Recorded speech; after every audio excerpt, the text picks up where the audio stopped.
우리가 신앙생활하면서 부럽기도 하고 정말 원하는 것이 하나 있는데, 그것은 우리 각 사람을 통해서 살아계신 하나님의 능력과 기적이 나타나기를 바란다는 것입니다. 나의 기도를 통해서, 나의 찬송을 통해서, 나의 입술의 선포를 통해서 그 누구도 부인할 수 없는 초월적인 은혜와 표적이 나타나기를 바라는 것입니다. 나의 외침과 기도를 통해서 불치의 병이 낫고, 무너져가던 사업이 회생하고, 무지하던 입술에서 뛰어난 지식들이 쏟아져 나오고, 예언의 능력이 생겨서 미래가 보이고, 약한 것들이 강하게 변하여지고, 견딜 수 없는 고난과 수많은 문제들을 풀 수 있게 되고, 귀신 들린 자들에게 붙어있던 이 귀신들이 예수의 이름으로 물러가라, 이 외마디 외침에 떠나가는 기적, 도망치는 기적, 우리는 그런 기적들이 우리 각 사람을 통해서 나타나기를 바라는 것입니다. 여러분 어떻습니까? 여러분을 통하여 살아계신 하나님의 능력이 나타나기를 진정 원하고 계시는지요? 그렇다면 지금부터 제가 드리는 말씀을 한번 잘 들어보시기 바랍니다.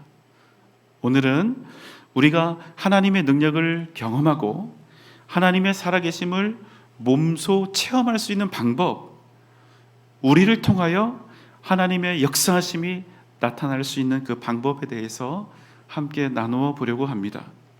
누가복음 10장 1절로 3절입니다. 그 후에 주께서 따로 70인을 세우사 친히 가시려는 각 동네와 각 지역으로 둘씩 앞서 보내시며 이르시되, 추수할 것은 많되 일꾼이 적으니 그러므로 추수하는 주인에게 청하여 추수할 일꾼들을 보내주소서 하라. 갈지어다 내가 너희를 보냄이 어린 양을 이리 가운데로 보냄과 같도다. 주님께서는 당신을 따르는 많은 사람들 중에서 70명을 택하여 따로 세웠습니다.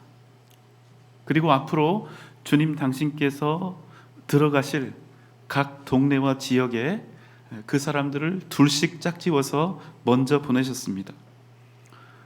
추수할 것은 많되 일꾼이 적으니 더 많은 일꾼들을 보내주소서, 이렇게 기도하면서 각 동네와 마을로 들어가라 하셨습니다. 하지만 주님께서는요, 내가 너희를 보냄이 마치 어린 양을 이리 가운데 보냄과 같도다, 이렇게 말씀하시면서 고뇌하셨습니다. 그런데 여러분, 주님이 왜 이렇게 고뇌하고 계실까요?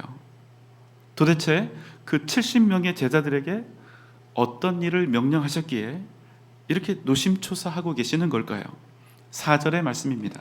전대나 배낭이나 신발을 가지지 말며 길에서 아무에게도 문안하지 말며 어느 집에 들어가든지 먼저 말하되 이 집이 평안할지어다 하라. 주님께서는 도무지 이해할 수 없는 주문을 제자들에게 하시지요. 어떤 주문입니까? 그들을 보내는데요, 각 지역과 마을로 보내는데 돈 주머니나 배낭이나 신발 같은 것들을 따로 챙기지 말라, 이렇게 말씀하신 겁니다. 무슨 말씀입니까? 완전히 빈 털터리가 되어서 그냥 옷만 입고 들어가라는 거예요. 비상식적이지요. 무식한 주문입니다. 가서 뭔가 주님이 말씀하신 명령을 행하기도 전에 굶어 죽으라는 그런 말처럼 들려요. 만약 죽기 싫으면 길바닥에 앉아서 구걸이라도 해야 되는 그런 상황이죠. 그러나 주님은 여기서 멈추지 않고 이에 더하여 뭐라고 말씀을 하셨습니까? 길에서는 어떤 사람을 만나더라도 문안도 하지 말라, 이렇게 말씀을 하시는 겁니다. 왜요? 그 사람에게 먹을 것, 마실 것, 또 밤을 보낼 방편에 대해서 도움을 청하지 못하도록 하신 것입니다. 철저하게 하나님의 인도하심에 그들의 삶을 맡기라 하신 거예요. 그 대신 어떻게 하라고 말씀을 하시지요? 아무 집에나 들어가라고 하십니다. 그리고 그 집에 사는 이들을 향해서 이 집이 평안할지어다, 이렇게 선포하라고 말씀을 하십니다. 누가복음 10장 6절로 8절입니다. 만일 평안을 받을 사람이 거기 있으면 너희의 평안이 그에게 머물 것이요 그렇지 않으면 너희에게로 돌아오리라. 그 집에 유하며 주는 것을 먹고 마시라. 일꾼이 그 삭을 받는 것이 마땅하니라. 이 집에서 저 집으로 옮기지 말라. 아무 집에나 들어가서 이 집이 평안할지어다 이렇게 선포했을 때, 만약 그 집에 그 평안을 받을 사람이 있으면 그 평안이 그 집에 머물고, 그 평안을 받을 사람이 없으면 다시 제자들에게 돌아올 것이다 이렇게 말씀을 하시지요. 그리고 어떻게 하라고 하십니까? 아주 당당하게 그 집에서 지내고 그 집에서 주는 것을 먹고 마시라 하십니다. 그 이유는 뭐라고 얘기하십니까? 일꾼이 합당한 대접을 받는 것이 마땅하기 때문이다 이렇게 말씀을 하십니다. 그런데 여러분, 이 일이 뭐가 그리 당당합니까?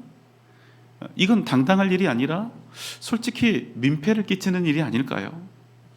땡전 한 푼 없이 남의 집에 무작정 들어가서 이 집이 평안할지어다 이렇게 말한다고 누가 밥을 주고 집을 내줍니까? 오히려 인간적인 생각으로 양심이 있다면 죄송스러운 마음이 들어야 마땅하지 않을까요? 이런 상황 속에서 그 사람이 당당하기만 한다면 이 얼마나 염치 없는 행동이 될까요? 그런데 여러분, 놀랍게도 주님은 결코 그렇게 말씀하지 않습니다. 당당하게 그 집에서 공급하는 것들을 먹고 마시라. 다른 집으로 옮기지 말고 그 집에 유하라.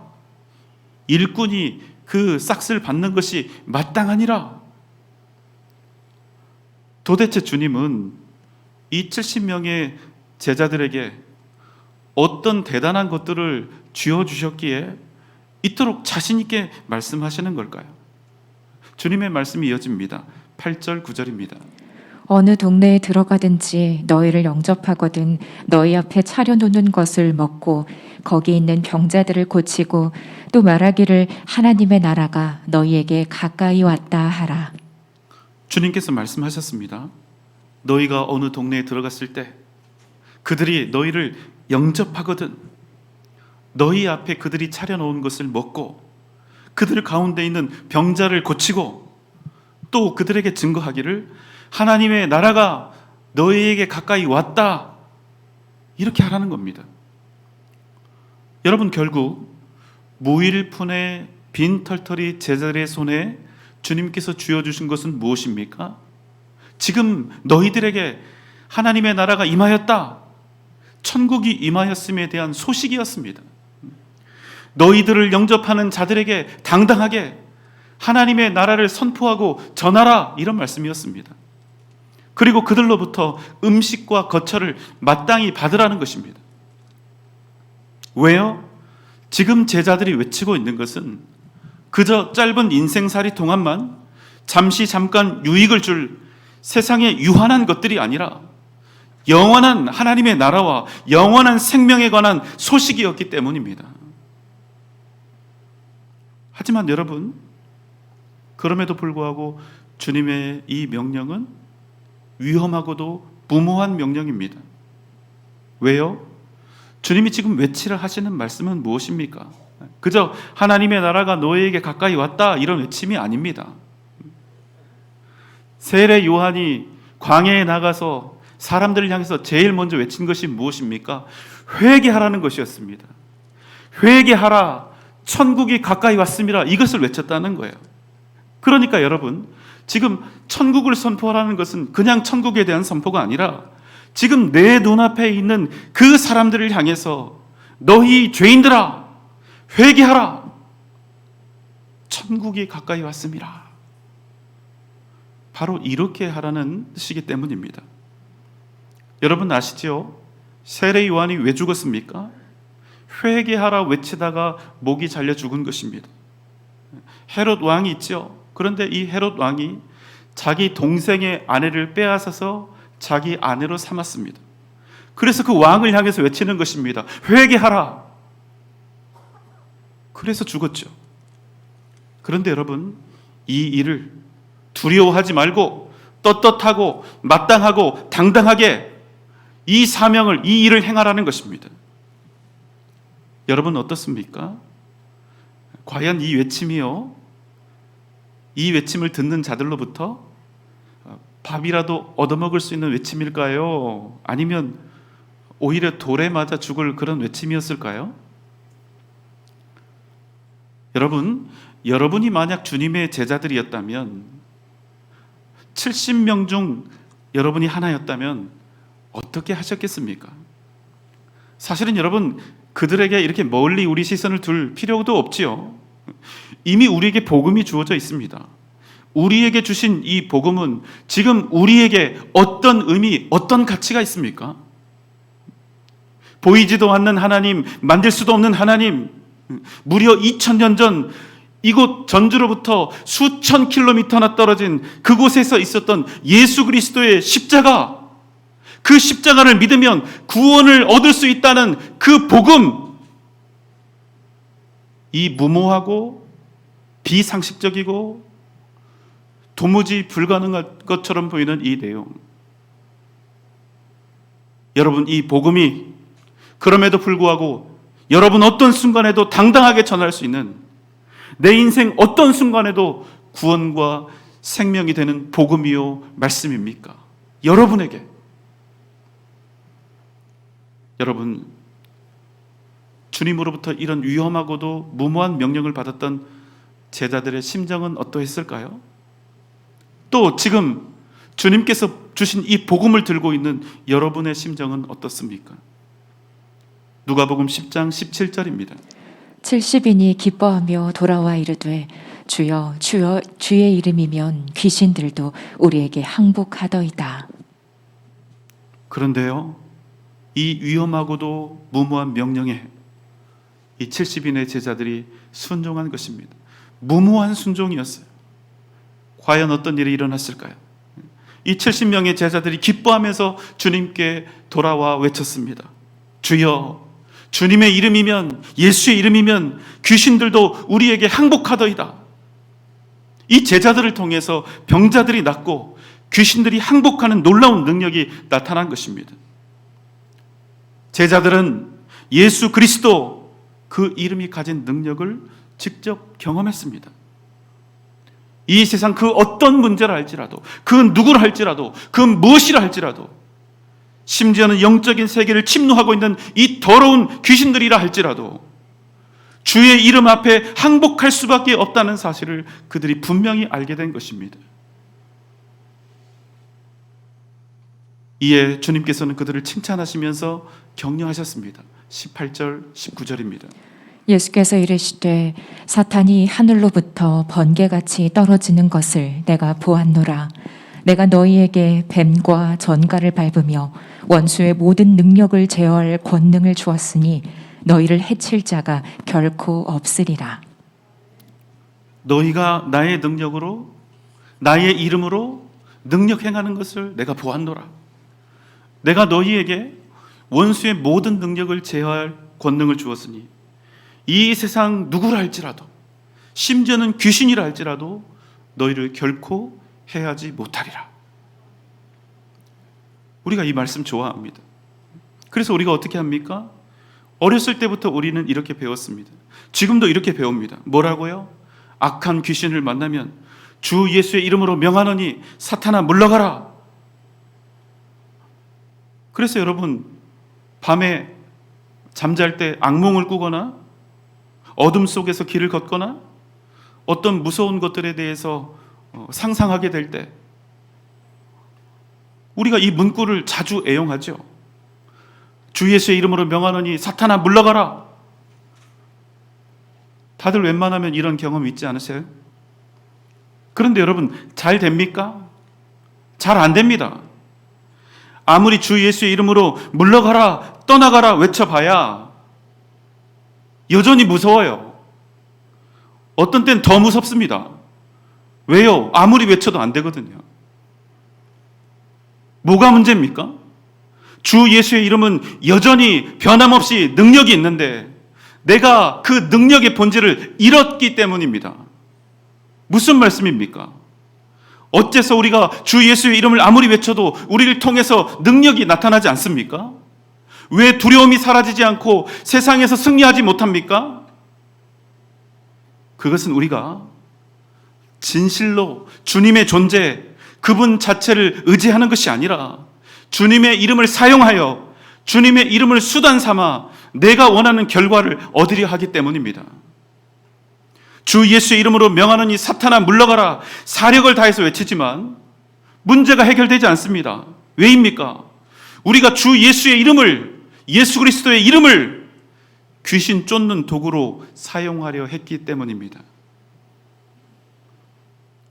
우리가 주 예수의 이름을 나의 유익과 만족을 위해서, 내가 원하는 어떤 목적을 달성하기 위한 수단으로 사용하려 했기 때문입니다.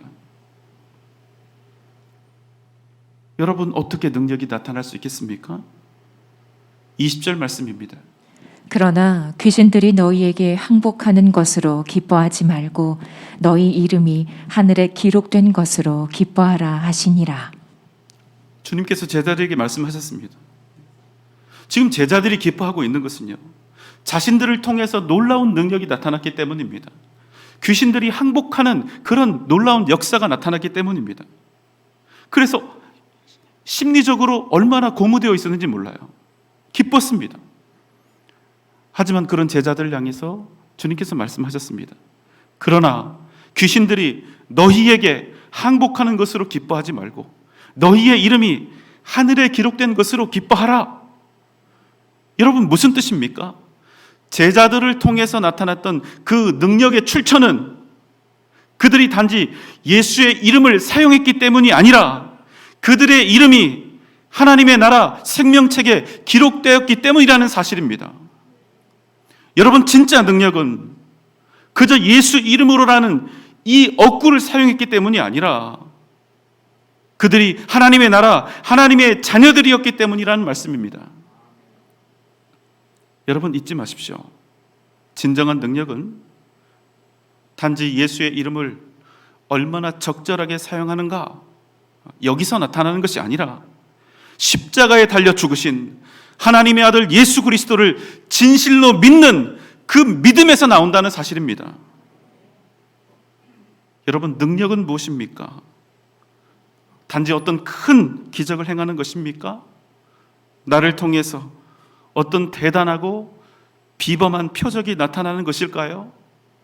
내 말과 선포에 귀신들이 항복하고 문제가 해결되고 병이 치료되는 것, 그것이 진정한 능력일까요? 그렇지 않습니다.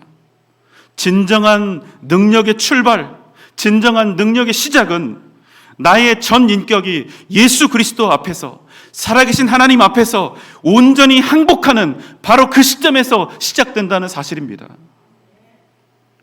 진짜 능력은 단지 세상으로부터 항복을 받아내고 귀신들로부터 항복을 받아내는 그 일에 있는 것이 아니라 오히려 내가 먼저 살아계신 주님 앞에 온전히 엎드려 항복하는 데서 시작된다는 것입니다.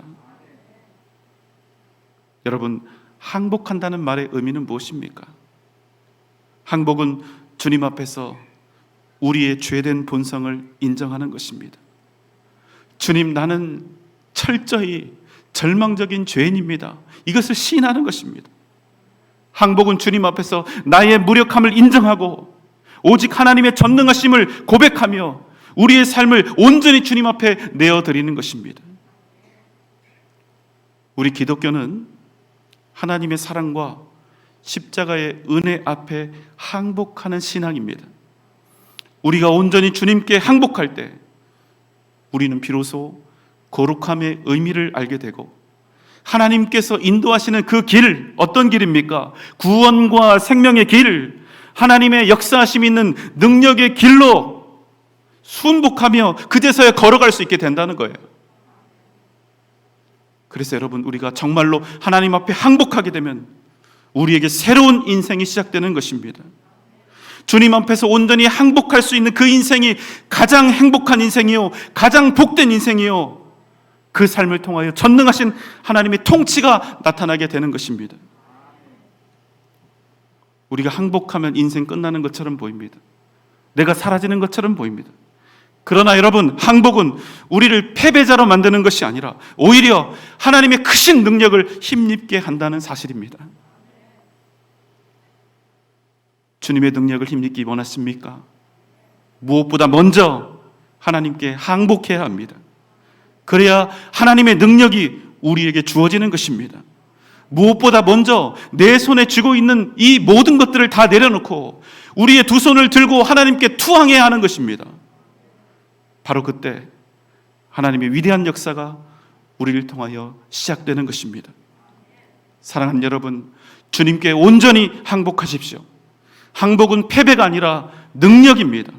새로운 인생이 여러분을 통하여 시작될 것입니다. 주님께 두 손 들고 투항하십시오. 그럼 주님께서 여러분의 삶을 주관하시고 놀라운 하나님의 능력이 여러분을 통하여 나타나게 하실 줄 믿습니다. 항복은 능력입니다. 항복의 능력, 그 위대한 결단으로 세상을 이기는 복된 여러분 되시기를 주님의 이름으로 축원합니다.